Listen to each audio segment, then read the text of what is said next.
పోలీసులను ఉద్దేశించి మాజీ సీఎం జగన్ చేసిన వ్యాఖ్యలపై రాష్ట్ర పోలీసు అధికారుల సంఘం సీరియస్ అయింది. పోలీసులను బట్టలు ఊడదీసి నిలబెడతామని మాట్లాడడం సరికాదు. వారి ఆత్మస్థైర్యం దెబ్బతీసేలా జగన్ వ్యాఖ్యలున్నాయి. 8 నెలల క్రితం వీరంతా మీ ప్రభుత్వంలో పనిచేసిన వారే. పోలీసులు ఎప్పుడు 4 సింహాలకే సల్యూట్ చేస్తారు. జగన్ తన వ్యాఖ్యలను వెనక్కి తీసుకోవాలని సంఘం అధ్యక్షులు శ్రీనివాసరావు డిమాండ్ చేశారు. పోలీసులు ఫేక్ సర్టిఫికెట్స్ ముఠా గుట్టు రట్టు చేశారు. ఫిలింనగర్ పోలీసులతో కలిసి జాయింట్ ఆపరేషన్ లో 6 నిందితులను అరెస్టు చేశామని టాస్క్ ఫోర్స్ డీసీపీ సుధీంద్ర వెల్లడించారు. వారి వద్ద నుంచి 114 నకిలీ సర్టిఫికెట్లు, 7 సెల్ ఫోన్లు, 4 ల్యాప్టాప్లు, ప్రింటర్, బైక్ స్వాధీనం చేసుకున్నామని తెలిపారు. చదువుకుంటేనే సర్టిఫికెట్లు వస్తాయి కానీ ఫేక్ సర్టిఫికెట్లు తీసుకుని మోసపోవద్దన్నారు. మహాకుంభమేళలో మంగళవారం సాయంత్రం వరకు 55 కోట్ల మంది పవిత్ర స్నానాలు చేసినట్లు యూపీ ప్రభుత్వం వెల్లడించింది. భారత్లోని 110 కోట్ల స్నాతుల్లో సగం మంది వచ్చినట్లు పేర్కొంది. ఫిబ్రవరి 26 నాటికి ఈ సంఖ్య 60 కోట్లు దాటే అవకాశం ఉందని అధికారులు అంచనా వేస్తున్నారు. అలాగే కాశీ విశ్వనాథుని ఆలయానికి భక్తులు పోటెత్తుతున్నారు. ఈ సీజన్లో నిన్నటి వరకు 1 కోటి మందికి పైగా కాశీ సందర్శనకు వచ్చినట్లు అధికారులు పేర్కొన్నారు. సికింద్రాబాద్ రైల్వే స్టేషన్ పరిసరాల్లో రైల్వే అదనపు DGP Ramesh Naidu, traffic north zone డీసీపీలు రాహుల్ హెగ్డే, సాధన లక్ష్మి పెరుమాళ్లు పర్యటించారు. ఈ సందర్భంగా ట్రాఫిక్ డీసీపీ మాట్లాడుతూ సికింద్రాబాద్ రైల్వే స్టేషన్ వద్ద తలెత్తుతున్న ట్రాఫిక్ ఇబ్బందులు, తీసుకోవాల్సిన చర్యలపై చర్చించారు. ఈ సికింద్రాబాద్ స్టేషన్ ప్రాంతాల్లో తలెత్తుతున్న ట్రాఫిక్ ఇబ్బందులను పరిష్కరించడం కోసం చర్యలు తీసుకుంటున్నామన్నారు. వైఎస్ జగన్ ని కలవాలని ఓ చిన్నారి ఏడవడం, ఆయన ఆమెను దగ్గర తీసుకుని ముద్దు పెట్టడంపై పొలిటికల్ హీట్ మొదలైంది. జగన్ అంటే ఆప్యాయతకు చిరునామని, ఇలాంటి ప్రేమ పొందిన నాయకులు చాలా అరుదుగా ఉంటారని వైసీపీ ఫ్యాన్స్ ట్వీట్లు చేస్తున్నారు. అయితే ఇదంతా ముందే ప్లాన్ చేశారని, రాజకీయాల కోసం పిల్లలను వాడుకోవడం ఏంటని కూటమి వాళ్ళు కౌంటర్లు ఇస్తున్నారు. వల్లభనేని వంశీని జగన్ పరామర్శించడాన్ని మాజీ మంత్రి సోమిరెడ్డి చంద్రమోహన్ రెడ్డి తప్పుపెట్టారు. ఎన్నో దుర్మార్గాలు చేసిన వ్యక్తిని పరామర్శించిన ఆయన తన తల్లి చెల్లిపై సోషల్ మీడియాలో అసభ్యంగా పోస్టులు పెట్టి జైల్లో ఉన్న వర్రాను పరామర్శిస్తే మంచి పేరు వస్తుందని ఎద్దేవా చేశారు. సిబిఎన్, లోకేష్ పై జగన్ చేసే వ్యాఖ్యలను వైసీపీ నేతలు సమర్థించారని చెప్పారు. ఇలాంటి నీచమైన ఆలోచనలో ఉన్న నాయకుడిని ఎప్పుడు చూడలేదన్నారు. మైనారిటీలను బీసీల్లో కలిపారంటూ బీజేపీ చేస్తున్న ఆరోపణలో వాస్తవం లేదని కాంగ్రెస్ ప్రభుత్వ సలహాదారు షబ్బీర్ అలీ స్పష్టం చేశారు. వెనుకబడిన మైనారిటీలు ఇప్పటికీ బీసీ జాబితాలోనే ఉన్నారు. కులంలోనే కాదు మొత్తంలోని పేదరికం ఉంది. పిలిస్తే బీజేపీ ఆఫీస్కి వచ్చి ప్రజెంటేషన్ ఇస్తా. వెనుకబడిన తరగతులు ఎక్కడ ఉన్నా వెనుకబడిన తరగతులే. బీసీలపై బీజేపీకి అంత ప్రేమ ఉంటే బీసీ కులగణన చేయించాలని డిమాండ్ చేశారు. ఉక్రెయిన్ తో జరుగుతున్న యుద్ధాన్ని ముగించేందుకు కృషి చేయాలని రష్యా, అమెరికా తాజా భేటీలో నిర్ణయించాయి. ఇరు దేశాల విదేశాంగ మంత్రులు సౌదీ అరేబియాలోని రియాద్లో భేటీ అయి పలు అంశాలపై చర్చించారు. యుద్ధాన్ని ఆపడంతో పాటు తమ ద్వైపాక్షిక బంధాలను మెరుగుపరచడంపై మంత్రులు మాట్లాడుకున్నారు. మరోవైపు చర్చల్లో యూకే, EU, టర్కీని భాగస్వామ్యం చేయాలని ఉక్రెయిన్ అధ్యక్షుడు జెలెన్స్కీ డిమాండ్ చేస్తున్నారు.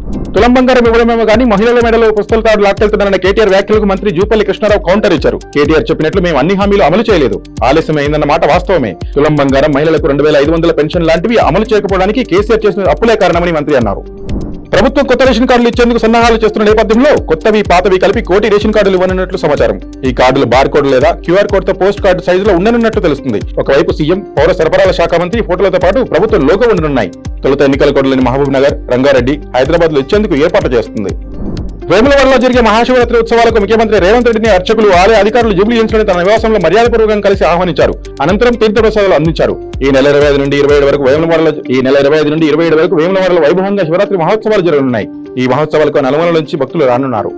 ఓటర్ల సంఖ్య పెంపునకు భారత్ కు డబ్బులు ఇవ్వాల్సిన అవసరం లేదని ట్రంప్ తేల్చి చెప్పారు. వారి వద్ద చాలా డబ్బులున్నాయన్నారు. ఇండియాలో పన్నులు చాలా ఎక్కువని, ఆ విషయంలో వారితో అమెరికా పోటీ పడలేదని మీడియా సమావేశంలో తెలిపారు. అయితే భారత్ అంటే తనకు చాలా గౌరవం అన్నారు. ఓటర్ల పెంపునకు భారత్ కిచ్చే $21 మిలియన్ మస్క్ నేతృత్వంలో డోజ్ రద్దు చేసిన విషయం తెలిసిందే.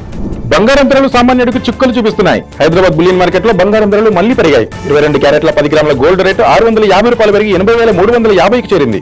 24 క్యారెట్ల 10 గ్రాముల పసిడి ధర 700 పెరగడంతో 87,650కి చేరింది. అటు వెండి ధర మాత్రం స్థిరంగా కొనసాగుతుంది. కేజీ సిల్వర్ రేటు 1,08,000గా ఉంది. ఏపీఎస్ఆర్టీసీలో కాంట్రాక్ట్ అవుట్సోర్సింగ్ ఉద్యోగులకు 10 లక్షల ప్రమాద బీమా వర్తించనుంది.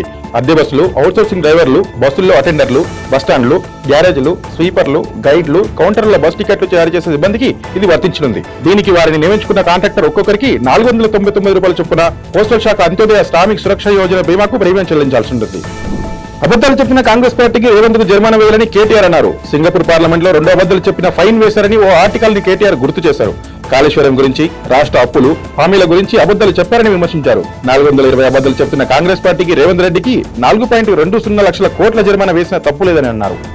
కేంద్ర ప్రధాన ఎన్నికల కమిషనర్ గా నియమితులైన జ్ఞానేష్ కుమార్ ఇవాళ బాధ్యతలు స్వీకరించారు.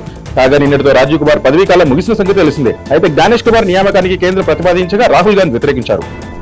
కుమారి అంటే మరోసారి వార్తలు నిలిచారు. తన ఇంట్లోని పూజ గదిలో ఆమె సీఎం రేవంత్ రెడ్డి ఫోటో పెట్టడమే అందుకు కారణం. దేవుళ్ల ఫ్రేమ్ల పక్కన ఆయన ఫోటో పెట్టి హారతి ఇస్తున్న వీడియో వైరల్ గా మారింది. దుర్గం చెరువు సమీపంలో ఆమె ఉన్న ఫుడ్ స్టాల్ ను గతంలో అధికారులు తొలగించాలని చూడగా సీఎం రేవంత్ రెడ్డి స్వయంగా స్పందించి తొలగించొద్దని ఆదేశించారు. అందుకు కృతజ్ఞతగా ఆయన ఫోటోను ఇలా పూజ గదిలో పెట్టుకున్నట్లు తెలుస్తుంది. అక్రమ వలసదారులపై అమెరికా వ్యవహరిస్తున్న విధానంపై సర్వత్రా విమర్శలు వస్తున్న వేళ వైట్ హౌస్ ఒక వీడియో ట్వీట్ చేసింది. వలసదారుల కళ్లకు గంతలు కట్టి కాళ్లు, చేతులను సంఖ్యలతో బంధించిన దృశ్యాలు ఇందులో కనిపించాయి. అనంతరం సంఖ్యలతోనే వారిని విమానాలకి తీసుకెళ్లారు. దీనిపై వావ్ అని మస్క్ రీపోస్ట్ చేశారు. హృదయ విదారకంగా ఉన్న దృశ్యాల్ని వావ్ అనడం ఏంటని సర్వత్రా విమర్శలు వ్యక్తమవుతున్నాయి. మేడ్చల్లోని శ్రీ చైతన్య పాఠశాలలో బుధవారం బీజేపీ నాయకులు ఆందోళనకు దిగారు. ప్రిన్సిపల్ రమాదేవి వేధింపులకు విద్యార్థి నాయకులు ఆత్మహత్య చేసుకుందని ఆరోపించారు. ఈ ఘటన జరిగి వారం రోజులు గడుస్తున్నా యాజమాన్యం స్పందించకపోవడంపై మండిపడుతున్నారు. అధికారులు శ్రీ చైతన్య యాజమాన్యంపై ఎటువంటి చర్యలు తీసుకున్నారని ప్రశ్నించారు. మేనేజ్మెంట్ డౌన్ టౌన్ అంటూ నినాదాలు చేశారు. వన్డేల్లో Bharat star player Shubman Gill number 1 rank చేరుకున్నారు. ఇంగ్లాండ్ తో సిరీస్ లో సత్తా చారిన ఈ బ్యాటర్ 796 పాయింట్లతో మొదటి స్థానంలో నిలిచారు. పాక్ ప్లేయర్ బాబర్ 773 పాయింట్లు, రోహిత్ శర్మ 761 పాయింట్లు తర్వాత స్థానాల్లో ఉన్నారు. ఇక టెస్టుల్లో ఇంగ్లాండ్ ప్లేయర్ రూట్, టీ20లో ఆసీస్ బ్యాటర్ హెడ్ మొదటి స్థానంలో ఉన్నారు. టీమ్ ర్యాంకింగ్స్ టెస్టుల్లో ఆసీస్, వన్డేల్లో టీ20లో భారత్ తొలి స్థానంలో ఉన్నాయి.